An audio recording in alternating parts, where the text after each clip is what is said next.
Hello everyone and welcome to my channel. आज insurance awareness day है, national insurance awareness day. तो मुझे लगा आज आपसे कुछ इंपॉर्टेंट बातें करते हैं लाइफ इंश्योरेंस को लेकर। तो चलिए स्टार्ट करते हैं।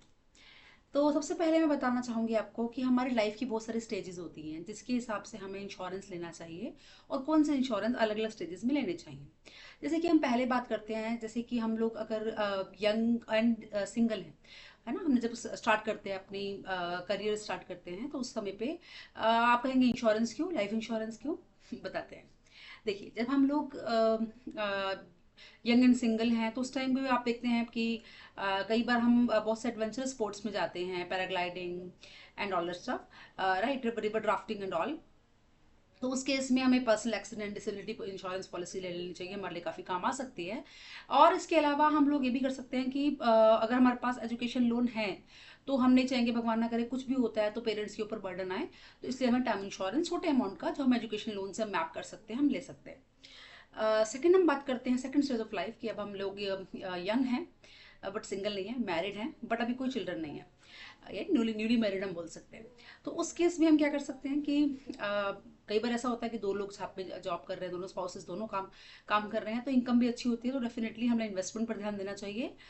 टर्म इंश्योरेंस हमें नहीं भूलना चाहिए। अब आप टर्म इंश्योरेंस का अमाउंट बढ़ा सकते हैं।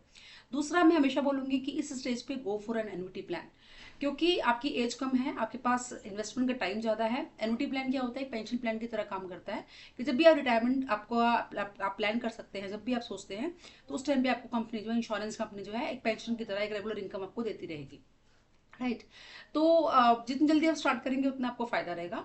तो डेफिनेटली टर्म इंश्योरेंस आपके पास होना चाहिए। हेल्थ तो डेफिनेटली होना चाहिए, हेल्थ इंश्योरेंस तो वो तो स्टार्टिंग से ही रहना चाहिए। और annuity plan you should plan for it. अगर हम बात करते हैं थर्ड स्टेज की, थर्ड स्टेज आती है कि अब आप मैरिड हैं एंड साथ में आपके बच्चे हैं। तो कई बार ऐसा होता है कि इस स्टेज में आपको एक स्पाउस कुछ समय के लिए नॉन वर्किंग हो जाता है, तो एक्सपेंसेस वहाँ भी बढ़ जाते हैं, और आगे जाने के बाद भी जब बच्चे आते हैं एक्सपेंसेस बढ़ सकते हैं।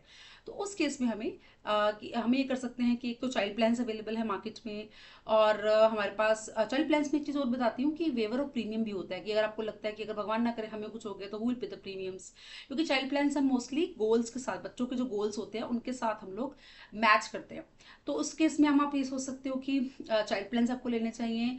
और आप टर्म इंश्योरेंस, मैंने सबसे पहले भी बोला कि टर्म इंश्योरेंस आपने नहीं लिया है अभी तो बहुत ज़्यादा जरूरी है, now we have dependent children on you, वो ले सकते हैं। और मनी ब्लैक प्लान्स भी अगर आप चाहें तो ले सकते हैं, क्योंकि अगेन उसमें सर्वाइवल बेनिफिट मिलता है, कुछ समय के बाद आपको बेनिफिट जो है वापस मिलने लग जाते हैं अलग अलग टेन्योर पे। अगेन आप बच्चों के जो गोल्स है लाइफ के, उनके साथ उन्हें मैच कर सकते हैं, और वो पैसा जो है जब आप से फॉर एग्जाम्पल हर 5 साल के बाद आपको 20-25% ऑफ सम एश्योर्ड मिलने लग जाता है, तो वो आप उसको यूज कर सकते हैं। अब हम बात करते हैं मैरिड हैं, बच्चे हैं, बच्चे जो हैं अपने अपने काम में चले गए हैं, राइट। तो हम इसे बोलते हैं प्री रिटायरमेंट स्टेज और एम्प्टी नेस्ट, राइट। तो उस केस में आपके पास हेल्थ इंश्योरेंस का अमाउंट काफ़ी ज़्यादा होना चाहिए। सेकंड स्टेज पर आपके पास अगर आपने टर्म इंश्योरेंस लिया हुआ है तो एक बार ध्यान रखनी चाहिए हमें, जो मैंने पहले ही बताया कि टर्म इंश्योरेंस का जो टेन्योर है वो लंबा होना चाहिए, 60 साल तक नहीं, क्योंकि लाइफ एक्सपेक्टेंसी इंडिया में बढ़ चुकी है, तो 80-85 ईयर्स तक की आपकी पॉलिसीज आ रही हैं जो कवर कर रही हैं। Go for that. एंड अगर आपने अभी तक एन्युटी प्लान नहीं की थी और अब लग रहा है कि रिटायरमेंट आने वाली है, रिटायरमेंट का हमने प्लान नहीं किया है, तो ऐसी प्लान्स भी हैं जिन्हें हम बोलते हैं इमीडिएट एन्युटी प्लान, वो भी आप खरीद सकते हैं। उस केस में आप लमसम अमाउंट इंश्योरेंस कंपनी को देकर आप उनसे 1 महीने बाद से इवन आप रेगुलर पेमेंट स्टार्ट करवा सकते हैं। तो अलग तरह के प्लान्स अवेलेबल हैं, अगर आप चाहेंगे तो I can make a video on that कि हर एन्युटी प्लान्स क्या हैं, कैसे आपको आपकी रिक्वायरमेंट के हिसाब से बहुत सी फ्लेक्सिबिलिटीज अवेलेबल है, वो आप ले सकते हैं, राइट। तो हमें एक बात का ध्यान रखना है, इसके अलावा हमने जो बातें की, हमें ये चीज़ का बहुत ध्यान रखना है कि आपको जो पॉलिसी है अपनी टाइम टाइम पे अपग्रेड करनी है। जैसे मैंने बताया कि अलग अलग स्टेजेस पे अलग अलग हमारी रिक्वायरमेंट्स होती हैं।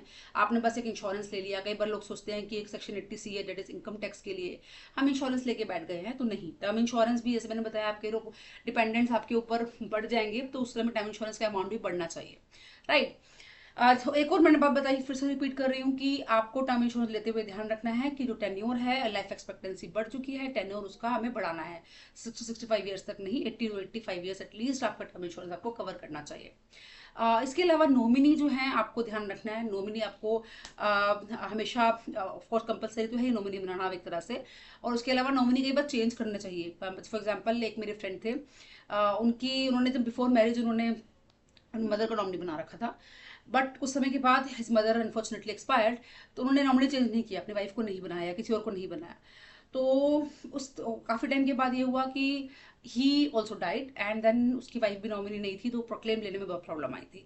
तो ये बहुत ज़रूरी है कि हमें इन छोटी छोटी चीज़ों का बहुत ध्यान रखना है और अपनी लाइफ इंश्योरेंस पॉलिसी को अपग्रेड करना है। तो again happy insurance awareness day, and I hope ये छोटी सी एक वीडियो आपको भी कुछ चीज़ों के बारे में याद दिलाएगा। इंश्योरेंस आपको लेना है, लाइफ इंश्योरेंस बहुत ज़रूरी है, सिर्फ आपके लिए ही नहीं, आपके जाने के बाद आपकी फैमिली के लिए भी।